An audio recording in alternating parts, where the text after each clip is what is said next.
తమ్ముడిని చేసినాడు. First thing ఏంది అంటే ఇద్దరు లవ్ చేసుకున్నారు. ఇప్పుడు ఆ పిల్ల లవ్ చేయలేదు, మా తమ్ముడే లవ్ చేసి నువ్వు నన్ను లవ్ చేయి అని చెప్పి రోజు అరైజ్ చేసుకుంటా ఓకే మెసేజెస్ చేసుకుంటా ఆమె ఎక్కడికైనా వెళ్తే ఆమెను ఫాలో అయ్యకుంటే ఇవన్నీ ఏం చేయలేదు.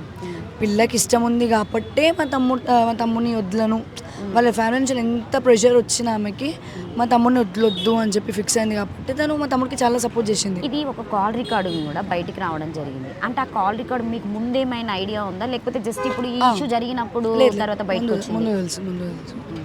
ఇది November 12th అయింది ఆ కాల్ రికార్డింగ్.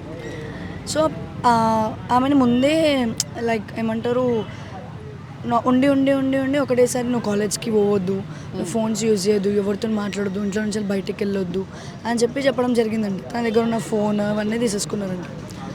వాళ్ళ ఇంట్లో ఎవ్వరు లేనప్పుడు ఆ పిల్ల వాళ్ళ ఫ్రెండ్కి కాల్ చేసి వాళ్ళ ఫ్రెండ్కి కాల్ చేసి ఆ ఫ్రెండ్ నుంచి మా తమ్ముడికి కాన్ఫరెన్స్ పెట్టించింది. ఓకే, డైరెక్ట్ చేయలేదు. అట్లా వాళ్ళ ఇంట్లో ఎవరు లేనప్పుడు పిలిపించి ఏమంటారు కాల్ చేపించి మాట్లాడితే ఆ కాల్ రికార్డింగే అది. ఇట్లా ఏమంటారు నీ మీద కంప్లైంట్ పెట్టమంటున్నారు, రేపే పెట్టాలంట, అసలు నేను ఏం అడగొద్దంట, ఏం చేయొద్దంట, మేము చెప్పింది చేయాలా, మేమే రాసుకుంటే మ్యాటర్ మొత్తం, నువ్వు ఖాళీ వచ్చి సైన్ పెట్టి వెళ్ళిపోవాలా, మళ్ళీ నువ్వు అక్కడికి వచ్చినాక గాయ చేయడం ఇవన్నీ ఏం చేయొద్దు అది అని చెప్పి ఆ పిల్లతో చెప్పి. ఇది ఓన్లీ ఇప్పుడు ఆ చంద్రికను సాయి కిరణ్ పెళ్లి చేసుకోవడం కోసం మాత్రమే మీ తమ్ముడిని కక్షగట్టి ఇంత ప్లాన్ చేసి చంపారు. 101% అంతే. ఇప్పుడు వాడికి పెళ్ళి చేసుకోవాలి అని అనుకుంటే అది ఆ పిల్లతో వాడు మాట్లాడుకోవాలి, వాళ్ళ పిల్ల తల్లిదండ్రులతో వాడు మాట్లాడుకోవాలి. ఇప్పుడు ఆ పిల్ల లవ్ చేసింది మా తమ్ముడిని, వీడు లవ్ చేసిండు. ఇప్పుడు సరే ఆ పిల్ల లవ్ చేయకుండా మా వాడు లవ్ చేసిండు అంటే నువ్వు తిట్టినా కొట్టినా దానికి ఏముండదు. అరే ఇష్టం లేకపోయినా చేసిండు కాబట్టి బెదిరించిర్రు అని చెప్పి ఉంటుంది. ఇప్పుడు ఇద్దరు మ్యూచువల్ అండర్స్టాండింగ్తో ఇద్దరు రిలేషన్లు ఉన్నారు, ఇద్దరికి నచ్చే ఉంటున్నారు.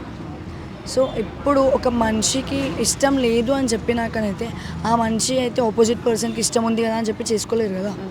ఆ పిల్ల అట్లనే అనుకొని వాళ్ళని వద్దనుకుందంట. ఇంకా అది అయిపోయిన తర్వాతకి అంటే తమ్ముడు యాక్చువల్గా ఐఫోన్లో రికార్డింగ్ ఆప్షన్ ఉండదు.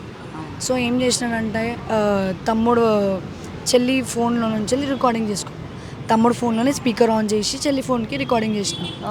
ఆ రికార్డింగ్ కూడా ఎందుకు చేసినాడు అని అంటే ఆ రోజు కాల్ మాట్లాడాను కదా November 12th, దాని నెక్స్ట్ డేనే ఈ పిల్లని తీసుకెళ్ళి కంప్లైంట్ పెట్టిస్తా అని చెప్పి, ఒకవేళ నిజంగానే అట్లా తీసుకెళ్తే మన దగ్గర ఒక ఎవిడెన్స్ ఉంటుంది కదా, అట్లా అని చెప్పి తీసుకెళ్ళాను.